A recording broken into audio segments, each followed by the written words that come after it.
Okay, recently my car's cruise control stopped working. I could turn the cruise on, but when I try to set the speed, it would not work.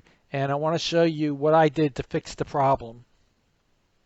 So under the dash, there are brake pedals there, and then there's a switch. You can see it with the nut there.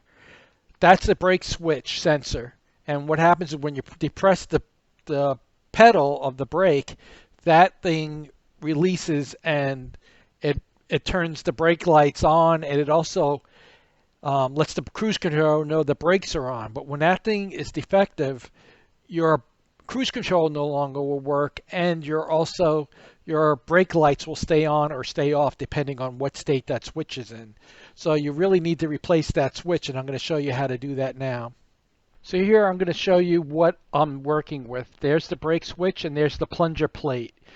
And what happens is that plunger plate, there's a little plastic knob. You can see the little pieces in orange on the ground there. That fell apart. And here's the new, I originally just replaced the switch, and it wasn't the switch. It was actually a little plastic knobby plunger plate that broke off. And I'm going to show you that in a second here. Okay, this is what it looks like. The broken one and the new one. And when you're working on this, you need to put a pad down on whatever material you're standing on, because getting under that dashboard and doing this really hurts your knees, and it's really hard to get to. Here's the one I bought for the Hyundai Santa Fe.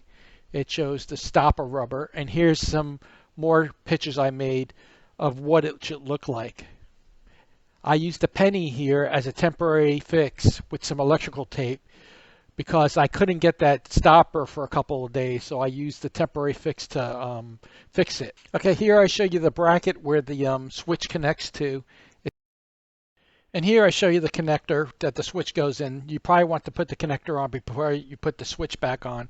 And here's another diagram. I'm showing you what I did with the penny and where I put it with the electrical tape as a short-term solution.